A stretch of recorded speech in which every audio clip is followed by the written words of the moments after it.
Welcome back to Stock Explorers, everybody. We are diving deep today into Richtech Robotics. Yeah, they're creating a buzz right now. They are in the service robotics space, which we've seen tons of growth in, and Richtech seems to be, A major player. yeah, they're setting themselves up to be a big player. We've got a bunch of sources here for you guys, and Yeah, we're going to break it all down. yeah, we're going to break it all down and give you the cheat sheet to Richtech Robotics, so you know their business model, their target markets, how they stack up against the competition. And what's really interesting is that they're focused on the hospitality industry. Yeah. Like restaurants and hotels and casinos Yeah. and even senior care facilities. When I think robots, I don't think, casino floor or retirement home. Right. What is driving that specific focus? Well, I think if we think about the bigger picture, labor shortages are a huge challenge in those sectors, and robots offer a potential solution, especially for tasks that are repetitive or time-consuming. So they're stepping in to fill those gaps with their robots. Makes sense.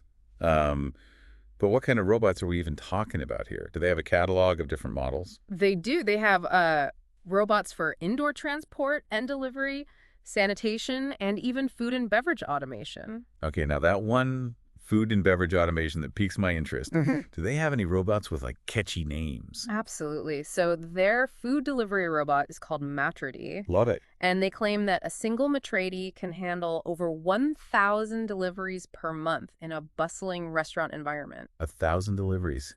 Wow, that's a lot of plates being shuttled around. So I guess that frees up the wait staff to focus on more of the, human aspects of the job. Right. And then they have Cleanbot, which is for sanitation. Okay. Pretty self-explanatory. But here's where it gets really interesting. They also have Medbot, which is a delivery robot designed specifically for healthcare settings. Medbot. I can already imagine how useful that would be in like a hospital setting. Oh, absolutely. Imagine a fleet of 5 Medbots making 8,000 deliveries per month, traveling over 600 miles within a hospital. Talk about a game changer for efficiency and safety. Yeah. Okay. I'm sold on the robots themselves, but how are they actually making money? Are they selling these robots? Is there some other business model at play? This raises a really important question about their revenue streams.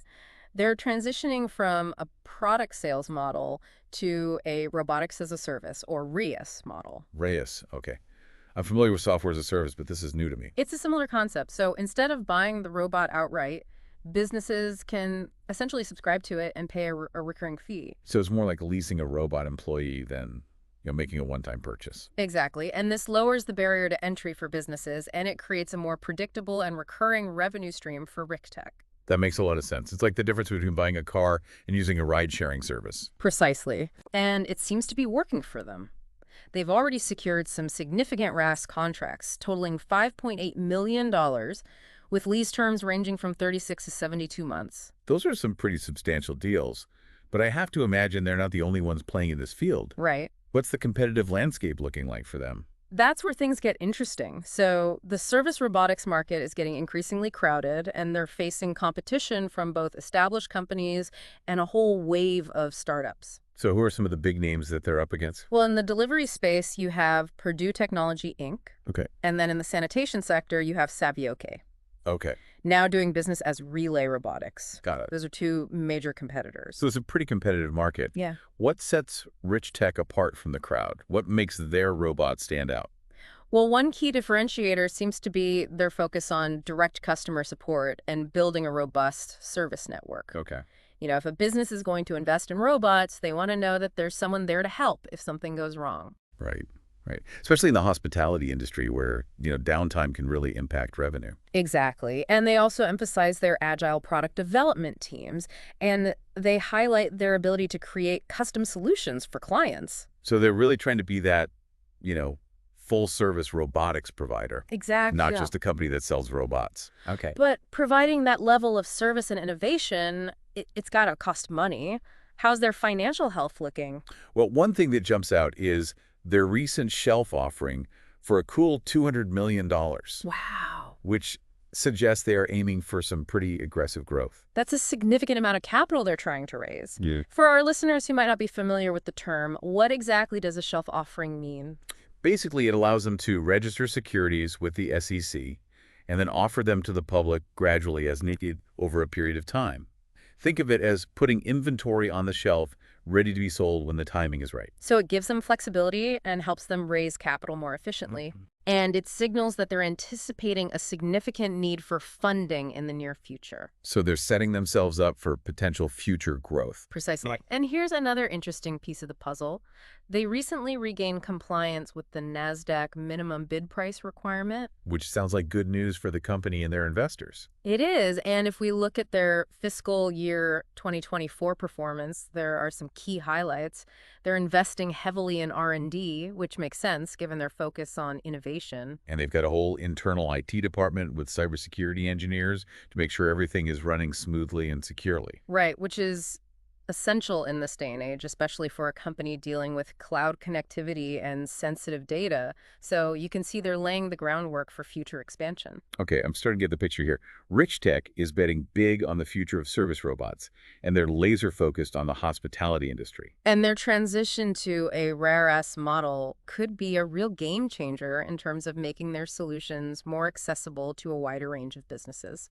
Yeah, it's a fascinating company for sure. But will their strategy be enough to set them apart in this increasingly crowded market? That's the million-dollar question, isn't it? The service robotics industry is still in its early stages, so there's a lot of potential for disruption and innovation. And remember, folks, this is just part 1 of our deep dive into Richtech Robotics. We'll be back with part 2 to explore their specific product offerings in more detail and analyze the potential risks and challenges they face. So stay tuned. Stay tuned. Welcome back to the Deep Dive Stock Explorers, listeners. Before the break, we were discussing the competitive landscape Richtech Robotics is up against. Yeah, we talked about some of the names that they're, up against, like Purdue Technology and Savioki, but I'm really curious about what gives Richtech a leg up in this race. Well, one thing that really stands out to me in the research is their emphasis on customer support. Yeah. They're really trying to build that long-term relationship with their clients and, not just make a quick sale. I can see why that would be important, especially when you're talking about a technology as complex as robotics. Absolutely. Businesses need to know that they can rely on their provider if something goes wrong. Absolutely. And, they even offer maintenance services to help prolong the life of their robots and ensure that, they're running smoothly. Yeah. They're really trying to create a true partnership with their clients. So they're not just selling the robots, they're selling peace of mind. Exactly. And speaking of peace of mind, their financials also offer some interesting insights. Yeah. We already touched on that $200 million shelf offering. Right. But what else can we glean from their numbers? Well, it's clear that they are investing heavily in research and development. Yes. Which seems to be like a cornerstone of their strategy. Yes, that commitment to innovation is really apparent in their filings. Yeah. They're constantly working on new features and functionalities, trying to stay ahead of the curve. And we see evidence of a whole internal IT department with a focus on cybersecurity. Very important. Yeah. Especially when you're talking about a system that relies on cloud connectivity and data management. Right. Security is paramount in this space. Yeah, it seems like they're checking a lot of the boxes in terms of what investors would be looking for in a growth-oriented company. They are, but, we also need to consider the challenges that they face. Right. This is still a relatively young company. Yeah. Operating in a rapidly evolving market. And they even say that in the sources, just how fast this industry is changing. And Absolutely. they're competing with companies all over the world. And some giant. Some with very deep pockets. Yeah, exactly. So, they need to be incredibly agile and adaptable to keep up. There's also the risk that the market for service robots doesn't grow as quickly as they're anticipating. That's true. We're still so early, and there could be some unforeseen hurdles. Yeah. Or even pushback from consumers. That's a valid point. There's always a chance that the technology won't live up to the hype or that, businesses and consumers won't embrace robots as readily as some predict. And let's not forget the reliance on third-party manufacturers and suppliers. Oh, absolutely. That can create some vulnerabilities in their supply chain. Absolutely. Any disruption in that supply chain, whether it's due to global events or, issues with specific suppliers, Right. could significantly impact their ability to deliver products and meet demand. It's a lot to navigate. It is. But overall, it seems like they're taking the right steps to position themselves for success. I agree. They've got a strong leadership team, a clear focus on a high-growth market, and, they're demonstrating a commitment to both innovation and customer support. So what's the next chapter for Richtech? Where do they go from here? Well, one area they're actively exploring is international expansion. Okay. They're looking for opportunities to bring their robots to new markets around the globe. But of course, that comes with its own set of challenges. Of course, different cultures, regulations, Yeah. consumer expectations is a whole new ballgame. Right, right. And then, there's the question of intellectual property protection. Yeah. They've got, several patents and trademarks. Right. But safeguarding their technology in global markets can be complex and expensive. Intellectual property theft is a huge concern in the tech world. Huge concern. So they'll need to be very strategic and vigilant in protecting their innovations as they venture into these new territories. They've also got this Atom robot system that they seem to have big plans for. Yes, they're envisioning Atom as a platform for fully independent food and beverage businesses. Okay. Imagine a completely automated cafe or bar Wow. run entirely by robots. It's a pretty bold vision. That's a bold vision, It is. and one that's likely to spark some interesting conversations Oh, absolutely. from both a technological and a societal perspective. Absolutely. The potential implications of widespread automation are something we'll all have to grapple with as a society. Right. But for now, it's fascinating to watch Richtech pushing the boundaries of what's possible with service robots. So we've covered a lot of ground here. Their business model, their target markets, their financials, the competitive landscape, even some of the broader implications of automation. What stands out to you as like the most crucial takeaway for our listeners? I think what's most intriguing to me is their strategic transition to a RaaS model. Yeah. It's a bold move, and it has the potential to really reshape the entire service robotics industry. Yeah, it lowers the barrier to entry for businesses, Yeah. creates a more stable revenue stream for Richtech, Exactly. and it aligns with the overall trend towards subscription-based services that we're seeing across so many industries these days. And it also fosters a closer, more ongoing relationship between Richtech and their clients, Right. which, could give them a significant advantage in terms of customer loyalty and feedback. Yeah. They seem very committed to that idea of being a long-term partner Yes. to their clients, not just a vendor. Exactly. They're not just selling robots, they're selling a solution. Well said. And that brings us to the end of part 2 of our Richtech Robotics deep dive. We'll be back with part 3 to take a closer look at the company's recent developments and explore what the future might hold for this innovative robotics company. Don't go anywhere.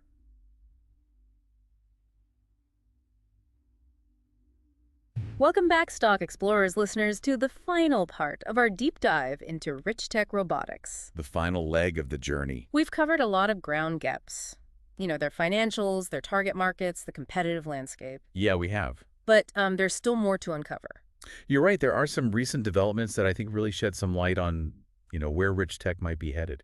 So what's new in the world of Richtech? Any interesting headlines? Well, one that caught my eye is their joint venture with a company called ZipHouse. ZipHouse. I don't think I've heard of them. So they're focused on improving the food and beverage experience in hospitals. Their mission is to ensure that everyone, even patients, can enjoy delicious and nutritious meals. It's a pretty noble goal. It is. So where does Richtech come in? Well, it seems that they're teaming up to integrate Richtech's food and beverage automation technology into hospitals. So we might see robots like Adam, whipping up meals in hospital kitchens or even delivering food to patient rooms. Exactly.